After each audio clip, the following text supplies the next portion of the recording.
Hello and welcome. Another episode of Cultures podcast thing. So this is why James does the intros and I don't, because I end up saying things like this. But yes, so a very special guest, the editor of Rolling Stone himself, Mr. Nick Reilly. Hello.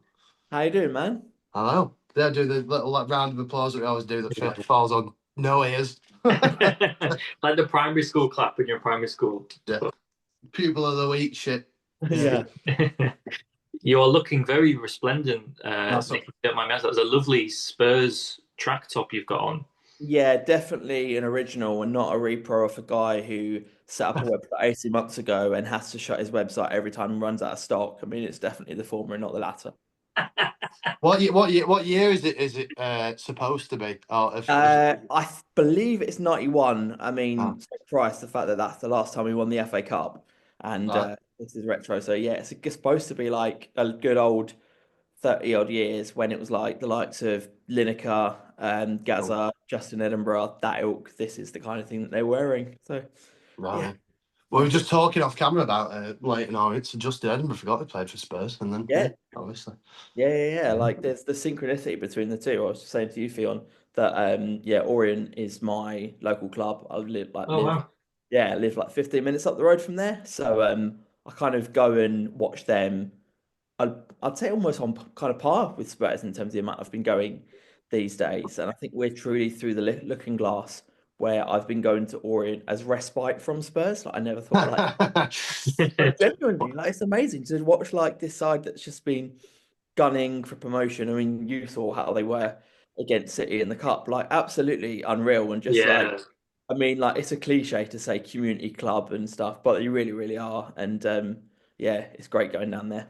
The chance that 39-year-old Darren Pratley had with like 2 minutes to go, if that had gone Five more in, years, 5 more years. Yeah, yeah, yeah. Oh, yeah, brilliant. that would have been amazing. Yeah, My, we were talking actually on the last one with Mr. Tommy Coles about I think that's a very common theme now amongst anyone of sort of everyone really. Of like everyone now has a lower league second team just because it's more enjoyable, just because it money isn't is, yeah. perverted it quite as badly yet. Yeah. And Barry Hearn obviously owns the ground, and he's built the four flats on each corner that have these balconies that like look in. And like, when I was a teenager, I was like, yeah, it'd be fucking sick to live in one of those.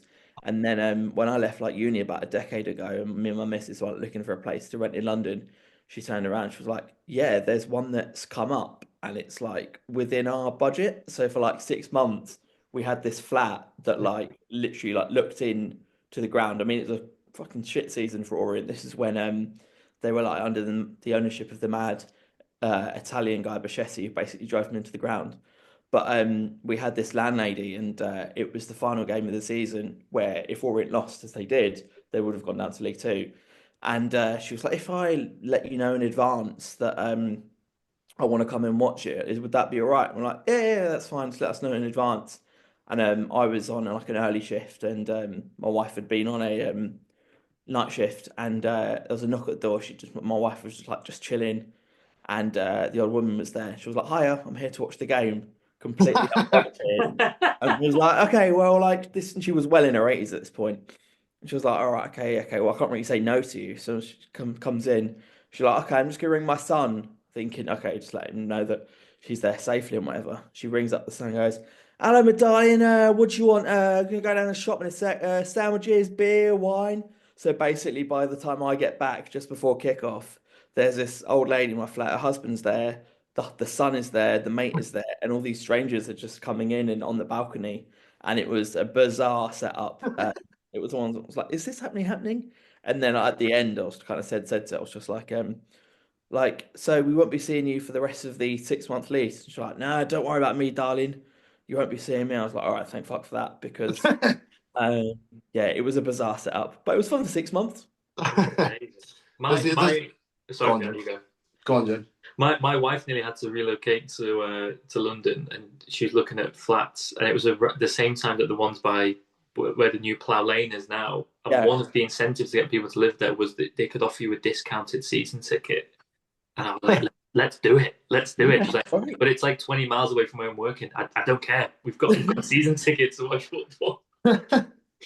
The Sue Barker special. Yeah. Season ticket at Wimbledon. Lovely. Yeah. But so Nick, anyway, we'll go get on to Spurs. Well, what we're here for. We've covered Leighton Orient anyway.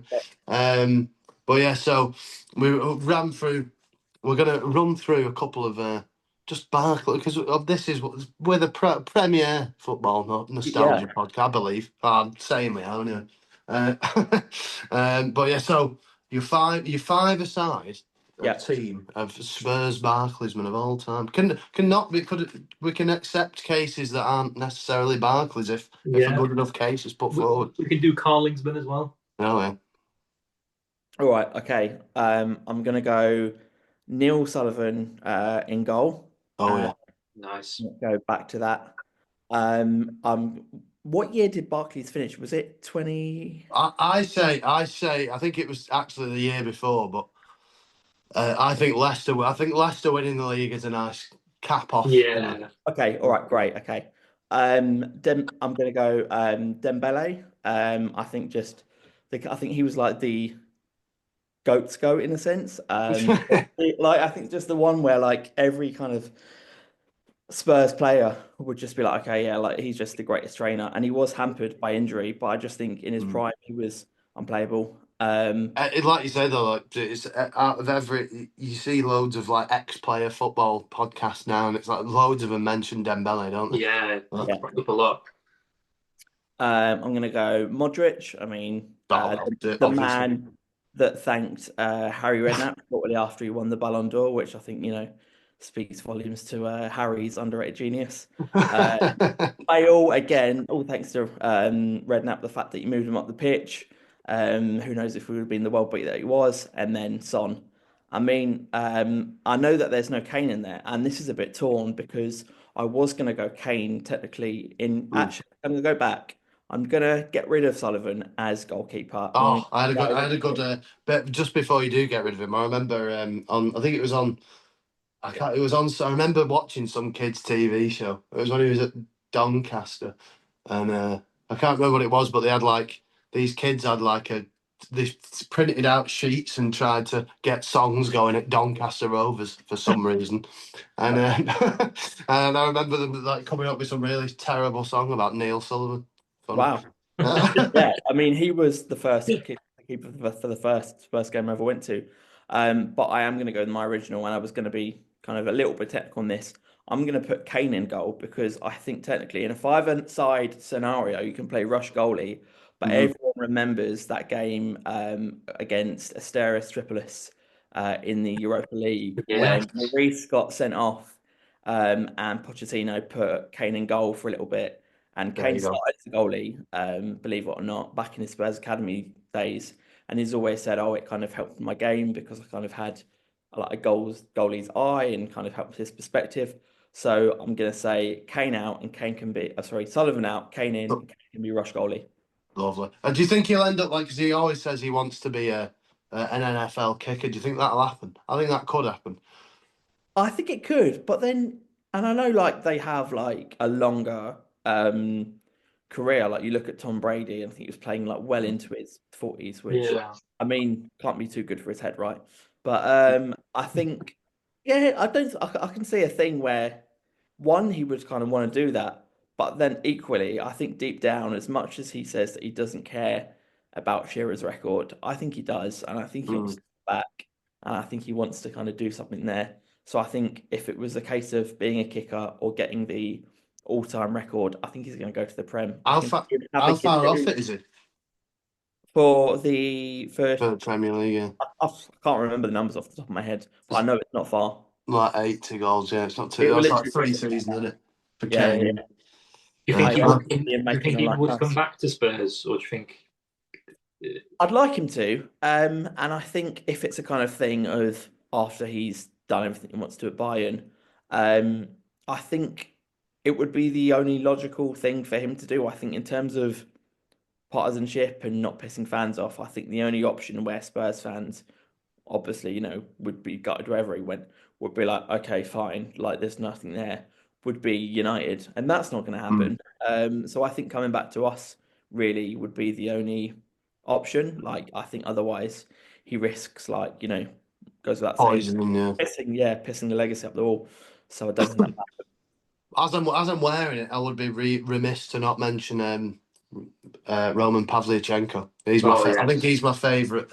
Other than maybe Raso Akota, who's I may be taking team players out the 11 here, but Roman Pavlyuchenko, despite the fact he is now a member of parliament in Putin's party, which is Yeah, I did see this. Yeah. Yeah, and he also had one of the best chants I've ever heard at Spurs, which was to the tune of like the Elephants Go by Two by Two. It was like the best Russian import since Smirnoff, and who the fuck is Berbatov? Pavlyuchenko, Tottenham's number 9, which was That's good. That's yeah, lovely. That's very good. yeah. No room for a Edgar Davids maybe, or a Didier Zakora. Oh, Well, Edgar Davids, I feel like I don't know. He was kind of He was at the end. He never really did anything that impactful at Spurs, and I think it was amazing as a 13-year-old having played with him on FIFA and whatever to be like, having him on the cover. yeah, exactly, yeah. Was it 02, 03, I think he was on. It Yeah. was, yeah. Yeah, and to have him come in there. But funny story about Zakora, where I went to school, um, was like 15 minutes up the road from the Spurs training ground, and there was like a little like parade of shops where we'd always go and meet your mates, like buy sweets, all that kind of stuff after school. And we were went into this shop one day, and Zakora was randomly in there. And of all the things that Zakora could be doing, the guy was doing a lottery ticket. And we thought, oh, that's it. And it was only when we came out of the shop, it was like, why is he doing a lottery ticket? Like, I mean, how much money does a man possibly need? But yeah, Zakora was just in there, just getting his lucky dip. And we were just like, okay, yep, fine. But That's that very was funny. my one singular brush with Didier Zakora. Oh, that's good. Imagine if he won. My one of my favourite players ever was Raphael. In general, was Raphael van der Vaart. I mean, Van der Vaart. Yeah, I kind of feel like it just didn't sort of materialize. Yeah, he was great. I think he didn't. Yeah, again, wasn't there for as long as we'd hoped. Yeah. But again, to this day, like a proper fan's favorite. Yeah, electrifying to watch. And I think any player who had a curve in the name Yes. is automatically Barclays, isn't it? Yeah, it really is. Also, But- we kind of talk about Barclays. Do you ever remember that thing they had where it was this promotion where like if you got money out from a Barclays cash point and they had a code on the back and you could text it and there was like a chance every hour that you'd win like Premier League tickets. And No way. yeah, and like if you got like a little slip from an ATM, you text the code, and I was like 17 at the time, and I texted it once and like won a pair of tickets to I think it was Spurs West Brom, That's and class. That. then I got money out later in the month, and by pure fluke, I won again. I was like, this is amazing. And then I Probably contacted the only person. and they were like, oh, hang on our records, you've already won once this month. Sorry, no, we're not giving them to you. Oh, Oh, come on. I mean, so Barclays being evil, I mean, who'd have thought? yeah. It's the worst thing a big bank has ever done. Yeah, Yeah. right, exactly. That's my tickets of all the injustices. You wouldn't get that with Santander. No. Also, would be remiss as a Rolling Stone man, as a music man, Yeah. to not mention possibly the two separate different cases of possibly the greatest footballer music ever created. Both Hoddle and Waddle, of course, and of course Ozzy Ardiles' line that will live forever in the cup for Tottenham. Yeah. I mean, Ideal's one is, I think it's like they play it still in pubs before like big games. And I think it really does, G up Spurs fans. I think there's some like, it's a relic of a simpler time, isn't it? And like the fact that they're all like decked out on top of the pops in like tracksuit tops, and then like Chaz and Dave are around the piano. It's great. Absolutely love it. I think like as well, like we've never had the chance to replicate that. I think if we get to the Europa this year, I think we should go all out and have like I don't know who the pun would be, something song based maybe. I don't know, Yeah. but I think we should another one. Diamond Lights though was actually a serious song, wasn't it? Yeah, great it song. was bizarre the fact that they were like we're actually seemingly wanting to frame ourselves as proper pop stars. Don't get it no more. Like, 'cause you can't imagine. I can't imagine. Like, so who would that be? Who would the modern equivalent of that be? It'd be like, I don't know, two England midfielders like Declan Rice and I don't know, Calvin Phillips. Who is Yeah. Yeah.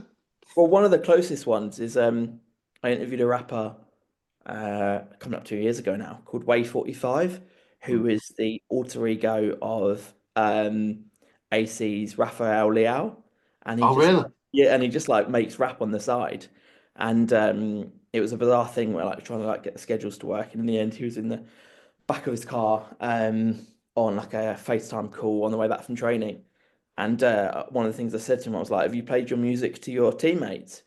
And he was like, yeah. And I was like, do they like it? He was like, yeah, he was like, most of them do. I was like, most of them. He was like, oh, I was like, Zlatan told me to stick to football. And I was like, oh, okay. Yeah. But yeah, maybe that's why they're in, I guess, social media age, they're too afraid to put themselves out there and make a song. Are there any sort of musicians who are Spurs fans? I'm trying to think off the top of my head who's like, There's a couple of lads from Coldplay. Oh, Uh, really? yeah, I'm trying to think again. There definitely are. Um, What else have we got? Base Hunter, randomly. oh, Um, now we're yeah, talking. yeah. That now we're talking. And a big fan as well. He's always tweeting about Spurs.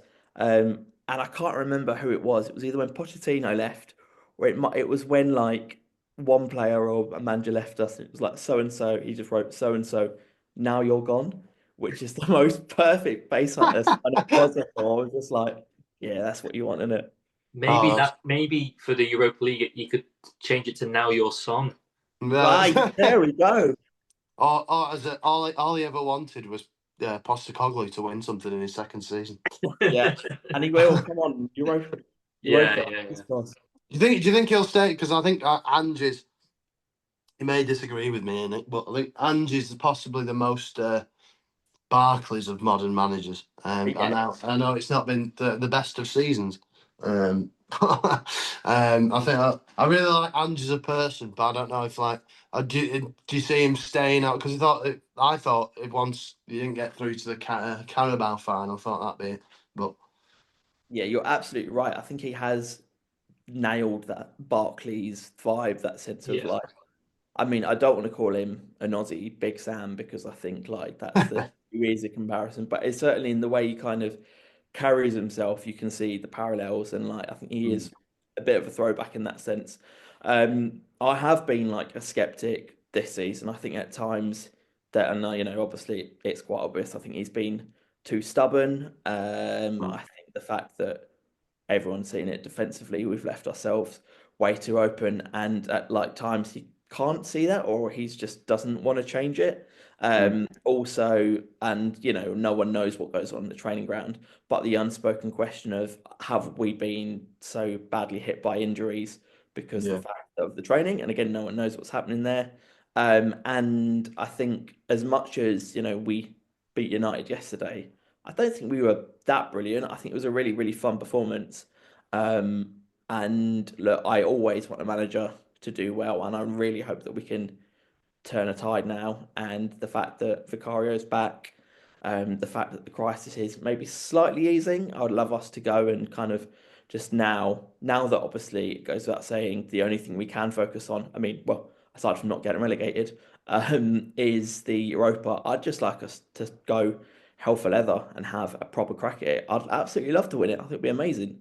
So I think Yeah. now if we can just like go there. But yeah, I think I am at this moment in time is still a little bit more Ange out than I am in. But Mm, look, I would love nothing more than for him to properly win me round like he did when it kind of started, and that unbeaten run we went on until like October, from like August to October when he first joined, for like us to, maybe that was a freak thing, but to get back to like a level of consistency and like impressiveness that mm. replicates that almost would be amazing. It Yeah. reminds me of Kevin Keegan football the most. I think really like just Yeah. sort of It all is or very nothing. good. All or no, don't bother defending. Fuck it. We'll just score four. I mean, the thing is, like, it when it's good, it makes it so exciting to watch, and Yeah. like from a neutral's perspective, like incredible. But Mm. just Yeah, from when you want to just hold on to just see a game out. Yeah, not Yeah. the same, is it? Yeah, it's not great. But Yeah. well, we've meandered there. We've done everything we need to do. Let's get to the proper meat Right. and bones of your Barclaysmen 11, Nick. Where are you Right. going from? All Okay. time. In goal, we've got the man with the most peculiar blend of a Northern and American accent possible. It's Mr. Brad Friedel. Oh yes. See, I was he's sort of. He's playing a lot for Spurs, didn't he? But He was I great always for sort us. of Yeah, he's brilliant. Yeah. I always associate him more with Blackburn. Blackburn. He Blackburn, played for, yeah, didn't Yeah. yeah, absolutely. Like he? his prime Barclays era was Blackburn, Mm. but when he came for us, I think I've got this right. It was a period when we'd signed Cudicini from Oh Chelsea, yeah. and Cudicini was in this horrific bike accident when I think he broke his hand and like he had all sorts of broken bones. And I think I'm right in saying, unless I've got my chronology severely messed up, I think it was Brad Friedel that kind of came in. And yeah, he was solid, good keeper. Yeah, big fan of old Brad. And then after that, we got at left back, someone that you already mentioned, Fion, Mr. Benoit Assou-Ekotto. Yes, please. Just the coolest. Oh I yes, classic of the mean, genre. Like I say, I think I've mentioned this on like 3 or 4 back to back now. But he got the tube to games, which is just exceptional, yeah, really. he was great. And like that famous thing as well, I'm sure you guys have spoken about it before, where he just came out and was like, yeah, he's like, I don't actually care that much about football. I'm good at Yeah. this. And like, deep down, I think a lot of footballers have that mindset. But sometimes the most galling thing is when they try and hide it up. Whereas I think most Mm. fans kind of rated the fact it was just like, fair Yeah, fuck. I'm I've like, heard "Cool, I've heard Peter great." Crouch say that if he genuinely did put more effort in, he would be unplayable. Yeah. but I Yeah. think like what's it? Mark Viduka said that in an interview like that he hadn't what he'd watched since he retired in like 07 or 08. This is like 10 years ago. This interview, but I think he said he'd watched 2 or 3 games like, and that was just because his brother wanted to watch it or something. Class. I love that. Right back, Ireland's finest, Stephen Carr. Oh yes. Yes, Oh yes. please. I think I'm right in saying he played in the first ever Spurs game I saw, which is when we tonked Coventry 3-0 in 2001. Oh. Yeah, so memories there. Um, Centre back, Titus Bramble, Oh. the man, the man with the possibly the wildest hair that Bolton's ever seen, Ivan Campo. Oh yes. And then hang on, who have I got at? Oh yeah, no, sorry. Yeah, Oh. hang on. Wait a sec, I've got my defenders confused. Yeah, Asselcar God. at right, at left back, Stephen Carr at right, Titus Brown in centre, and Ivan Campo. I've got Stephen Carr written down twice there, so please excuse It's as all well. So right. he's good enough to go into I think. Yeah, yeah, yeah. But you don't like. I'm trying to think now, just very quickly, as a man with a Turkish airline. They don't get properly bald players now. I think John Joe Shelby was the last of the dying breed. Yeah. Yeah, you're right. I'm trying to think. Is there any bald players in the Premier League at the minute? I can't think of any. Right, yeah. Think about that. Yeah, bring There them you back. go. I Relic think of it. maybe the scientific advances made in Istanbul have possibly put an end to the bald players. Or like even rarer, obviously the lesser seen ones who weren't bald but just shaved their heads to give them that kind of psycho Yeah. edge. Oh yeah, the Martin Skirtle. Konchesky edge. Yeah, the Konchesky Skittle edge. Yeah, Scott Skirtle did it as well. Yeah, and it's because like that was the weirdest thing as well. He's not Barkley. He's more of a Clydesdale Banksman. Yeah. But Scott Brown, like when Oh Scott Brown yeah. came out with hair, that's like what? Yeah, don't need that. Um, Disgusting. Middle of the park. The man on your most recent episode, Morten Gans Pedersen. Oh, of course. Of Yeah. course. That's a good plug, Nick. Thank you very much. Yep, There there we we go. go. Go and watch that after Um, this. Harry's favourite, Nico Cranchar. Oh yeah. Yes, please.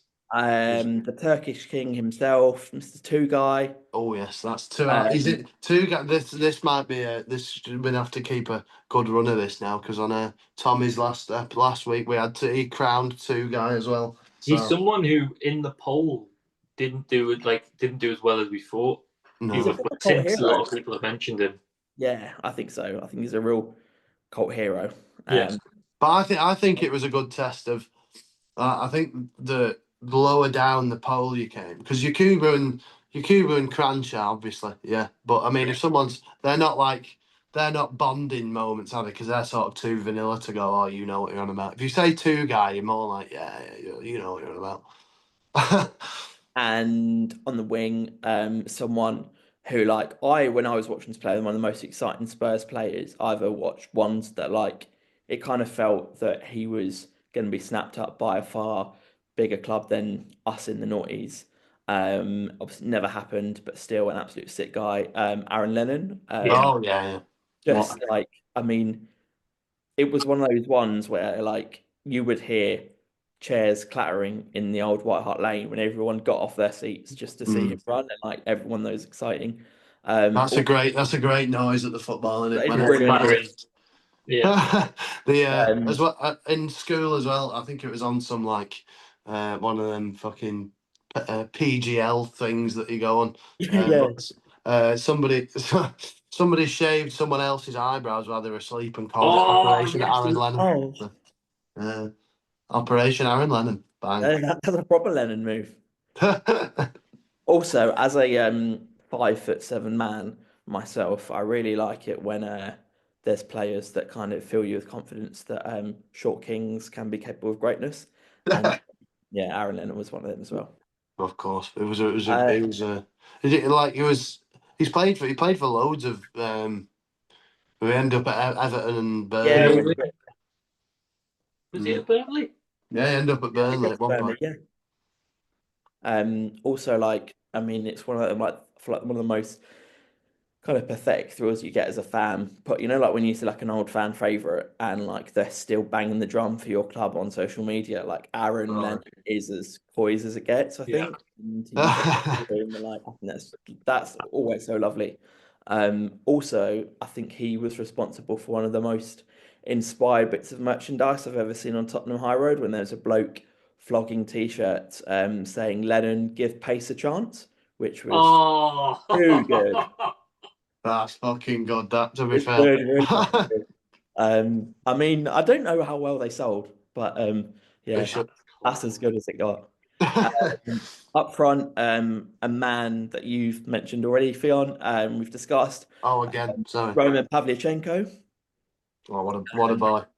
Again, in the kind of Zakora vein, where I was saying that sort of my local area, there was always this house that again was like big old mansion, about a 20-minute walk from where I lived, and there was always a rumor that Pavlyuchenko lived there. So there'd be various times when me and my mates would just wander up and just stand outside in the hope of getting a glimpse of the great man. Never saw him. No. When you Yeah. said in this, when you said in the Zakor event, I thought you walked down him again. And Pavlyuchenko was buying a lottery ticket. Yeah. Some kind of weird betting syndicate going on. Yeah. Yeah.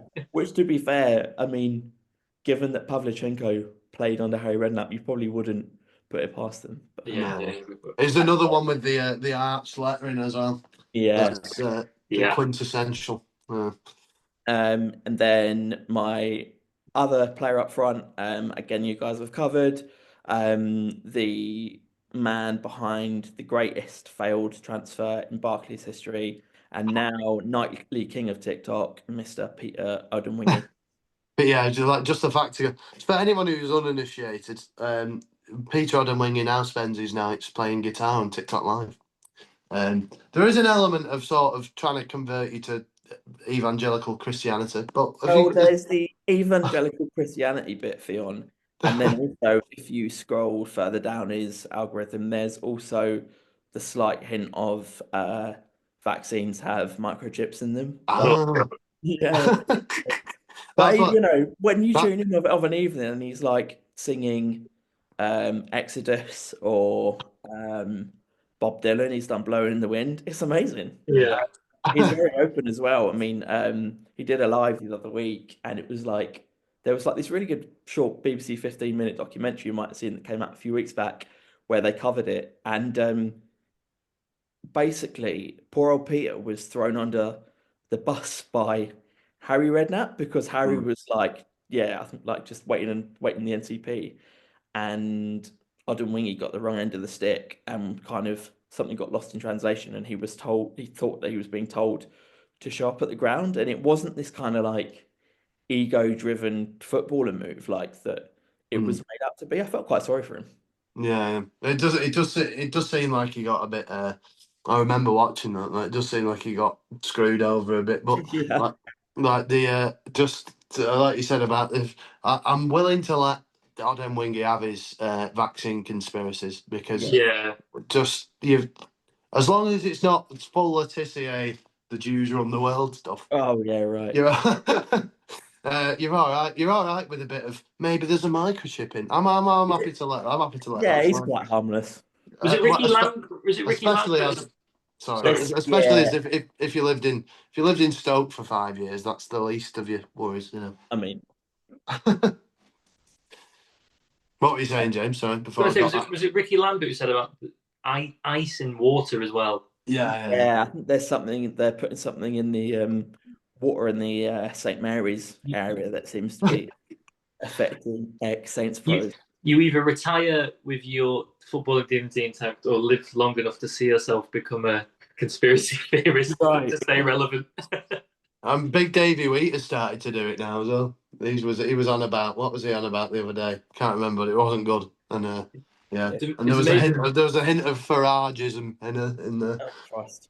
It's amazing what you're saying, Nick. You've got people like Aaron Lennon who still, beat the drum for Daniel Agger does the same with Liverpool. I always see him tweet, you'll never walk alone on He's match day. class. I love it. And then you've got people on the other end of the spectrum that are just Yeah, yeah, so far disassociated. I remember, yeah. what's it, Jermaine Pennant the after the Liverpool final where he got beat by Madrid, and just like she just put like an absolute fucking diatribe why Loris Karius should essentially do himself. Oh wow. Funny. To be Just fair, absolutely like every club has I them. We've sorry we've mate, go got on. we've got Jamie O'Hara, so Oh well. Yeah, maybe that's a good thing. Like every club has got one person. yeah, Yeah. he's not. Borough have got under the radar. I've got Big Davy Wheat and then Bernie Slaven, who's like a meat is murder Morrissey kind of guy, All but right. at the same time is also politically with modern Morrissey. Okay.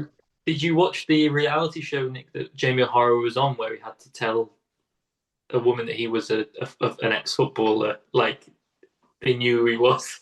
Boy, did I! I watched every single minute of it, and lapped it up, like in the classic way. It was like branded as him like being this superstar. Yeah, properly trash. Great. No, Um, super.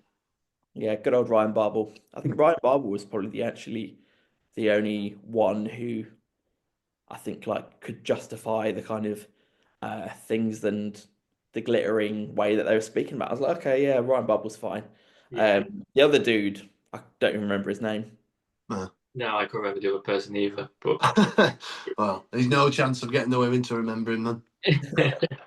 I wanted to ask your memories of that game, the Bale game against Inter Milan. Yeah, When you saw that for the first time and saw the fact that he just sort of unleashed himself on that set. Where were you during that game? I've always wanted to ask a Spurs fan this. I was just watching at home Yeah. as the kind of I think I was 17 at the time.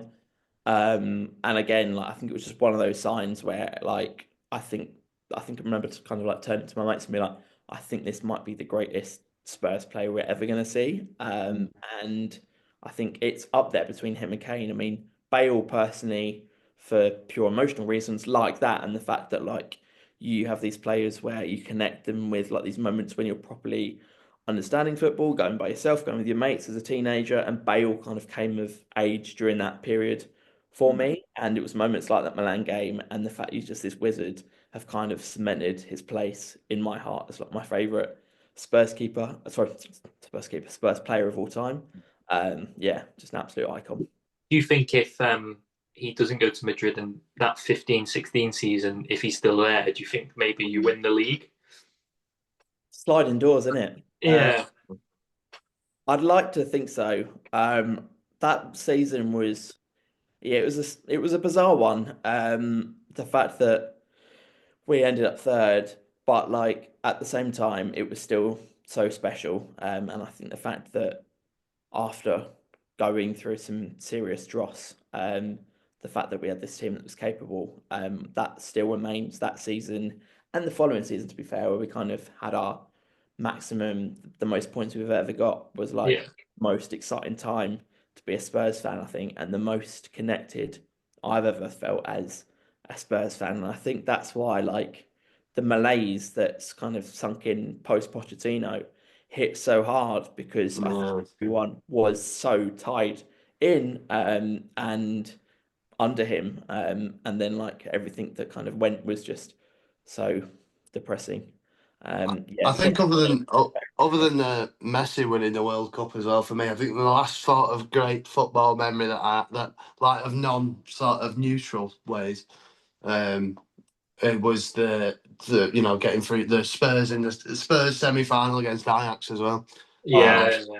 Yeah.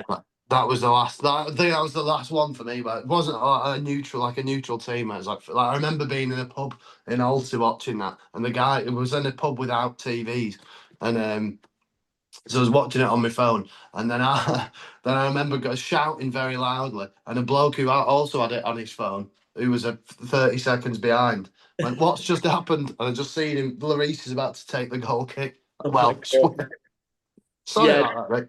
That was the last time it was properly great to be a Spurs fan. I think that Champions League, I mean, there's that famous, very like hubristic tweet that we put out where it was like after we lost, and it was like, we are Tottenham Hotspur, we will be back. It was like that classic narrator's voice. No, they weren't. But like I went out to that final and like flights and everything else is obviously extortionate. So like me, my dad's best mate, and my very humble after winning Liverpool supporting brother-in-law, we got the ferry from Calais, drove through France and went through Spain.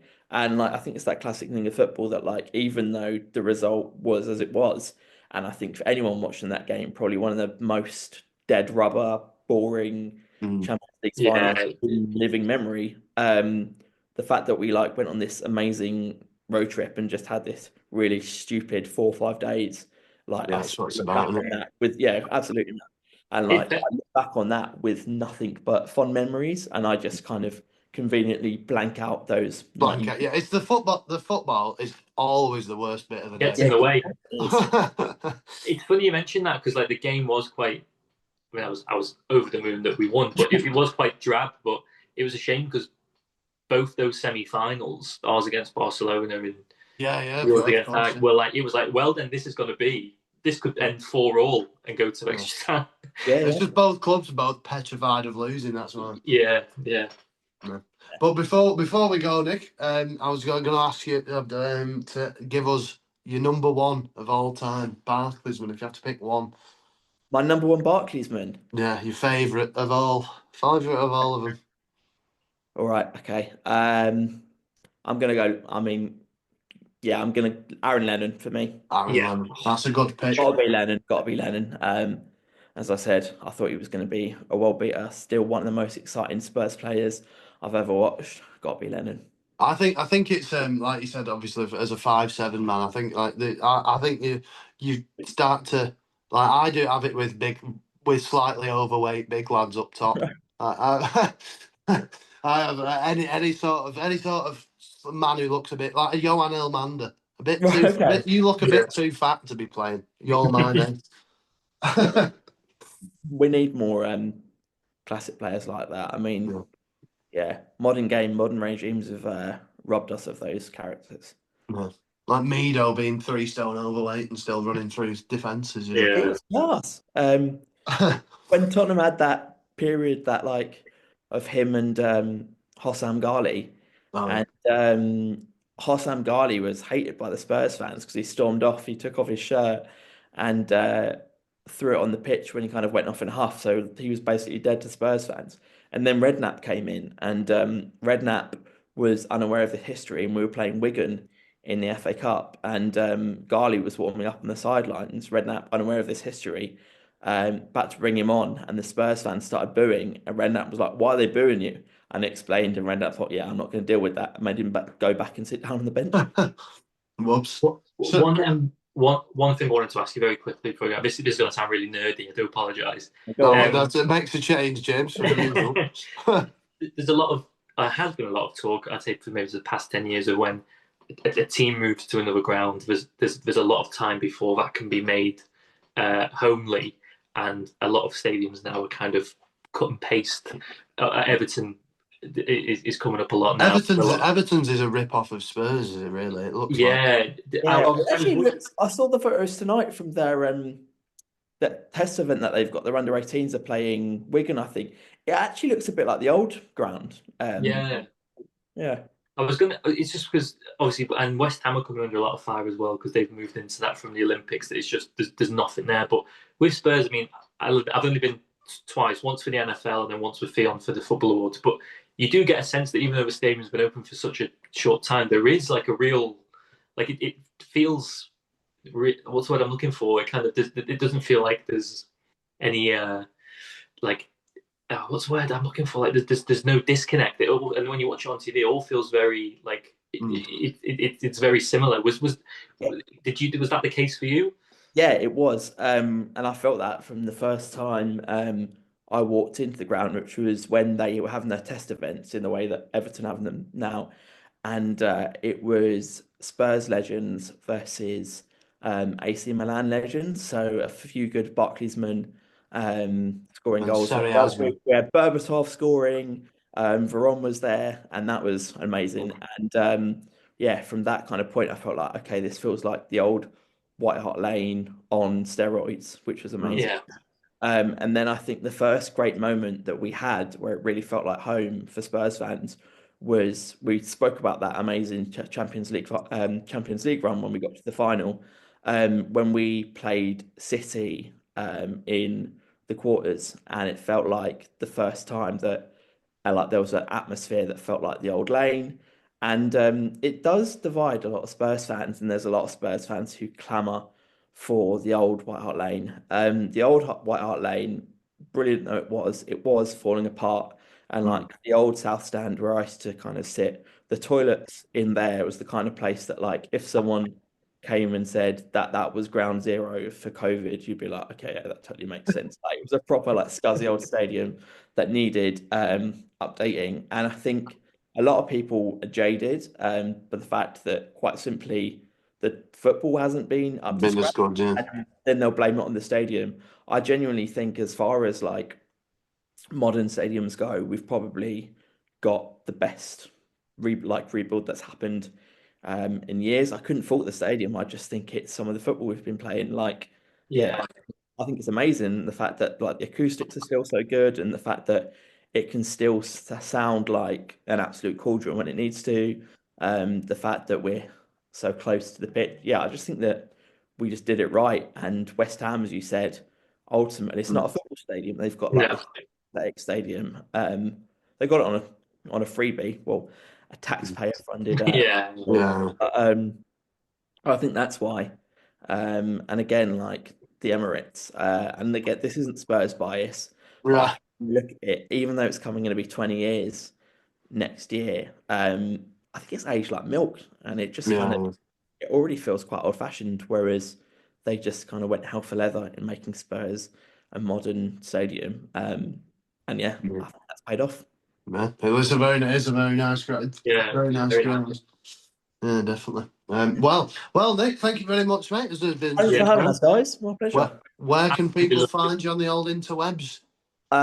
So I'm at Nick J W Reilly on Instagram, on Twitter. They're the main ones, and then obviously work for Rolling Stone UK as our content editor. So we've got our next mag out at the end of March if you want to pick that up. And then on our website, rollingstone.co.uk, every day, really, and the main places.